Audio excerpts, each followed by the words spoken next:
Episode की शुरुआत होती है मिकेल से, जो अब 1986 में फंस चुका है और किसी तरह अपने घर पहुंच जाता है।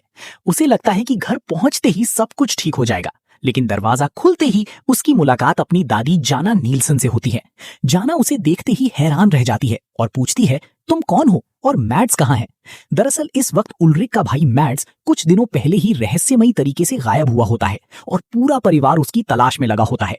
मिकेल घबराकर वहां से भाग जाता है। इसके बाद हमें हॉस्पिटल की नर्स इनेस खानवॉल्ड दिखाई जाती है, जो आगे चलकर मिकेल की जिंदगी में बहुत बड़ा रोल निभाने वाली है।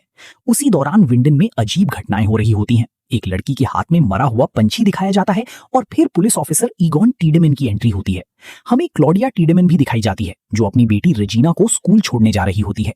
आज क्लॉडिया के लिए बहुत खास दिन होता है, क्योंकि वो विंडन न्यूक्लियर पावर प्लांट की पहली फीमेल डायरेक्टर बनने वाली होती हैं। इसी दौरान हेल्गी डॉपलर उसे किताब देता है। पावर प्लांट पहुंचने के बाद क्लॉडिया को कुछ फाइल्स दी जाती हैं और उन फाइल्स के नंबर्स देखकर उसे लगता है कि प्लांट के रिकॉर्ड्स में कुछ गड़बड़ जरूर है। दूसरी तरफ मिकेल अपने ही स्कूल पहुंच जाता है। वहां उसकी नजर कैथरीना पर पड़ती है। मिकेल उसे देखकर तुरंत पूछता है कि उसकी माँ कहाँ है, क्योंकि उसके लिए कैथरीना उसकी माँ है। लेकिन 1986 में कैथरीना खुद एक स्कूल स्टूडेंट होती है और मिकेल की बात समझ ही नहीं पाती। इसके बाद मिकेल पुलिस स्टेशन पहुंचता है, जहां उसकी मुलाकात ईगॉन टीडमैन से होती है। ईगॉन पूछता है कि वो यहाँ क्या कर रहा है, तो मिकेल कहता है कि वो अपने पापा को ढूंढ रहा है और उनका नाम उल्रिच नीलसन है। ये सुनकर ईगॉन को लगता है कि कोई उसके साथ मजाक कर रहा है, क्योंकि उसके लिए उल्रिच अभी एक टीनेजर है। पुलिस स्टेशन में ही मिकेल की नजर मैड्स नीलसन की मिसिंग रिपोर्ट पर पड़ती है। साथ ही उसे एक फोटो दिखाई देती है जिसमें यंग उल्रिच और मैड्स नजर आ रहे होते हैं। यहीं से मिकेल को धीरे धीरे समझ आने लगता है कि वो सच में 1986 में आ चुका है। इसके बाद इनेस उसे हॉस्पिटल ले जाती है। हॉस्पिटल में मिकेल उसे सच बताने की कोशिश करता है और कहता है कि वो फ्यूचर से आया है, लेकिन इनेस को लगता है कि बच्चा सदमे में है और उसकी बातें सिर्फ उसकी कल्पना है। एपिसोड के आखिरी हिस्से में कहानी और भी मिस्टीरियस हो जाती है। क्लॉडिया की मुलाकात एक आदमी से होती है और बाद में वो एक व्हील चेयर पर बैठे आदमी को लेकर केव्स के अंदर जाती है। वहां उसे बहुत सारी न्यूक्लियर बैरल्स दिखते हैं, जिससे पहली बार न्यूक्लियर पावर प्लांट के पीछे छुपे बड़े राज की झलक मिलती है।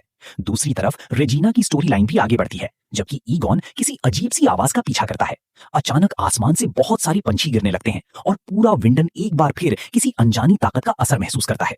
इसी बीच मिचेल हॉस्पिटल से भाग निकलता है और सीधा केव्स की तरफ दौड़ पड़ता है, क्योंकि उसे लगता है कि वही रास्ता उसे उसके वक्त में वापस ले जा सकता है। उसी वक्त 2019 में उल्रिक भी केव्स के आसपास होता है। दोनों बाप बेटा एक ही जगह के करीब होते हैं, लेकिन 33 साल के फासले की वजह से कभी मिल नहीं पाते।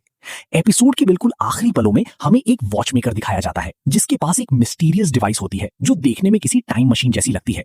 और इसी शॉकिंग सीन के साथ एपिसोड खत्म हो जाता है।